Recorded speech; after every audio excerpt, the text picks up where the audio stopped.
BSM radar installation method. The radar installation position is at the rear side of the vehicle.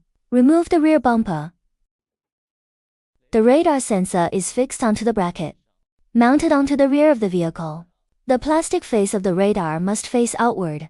Install one radar on each side, left and right. The connector should face toward the center of the vehicle. Mounting height should be between 50 and 90 cm. The mounting surface must be flat. The area toward which the radar faces the bumper direction must also be clear. Avoid interference with the parking sensors. Areas with high voltage, such as vehicle lights, must also be avoided. Also avoid the connection points of the bumper. Position the radar facing outward. Use an angle gauge. The direction arrow on the gauge should be parallel to the vehicle body. Horizontally, the radar must be installed level.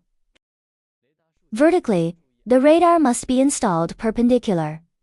Radar installation angle verification method. Keep the phone parallel to the vehicle body.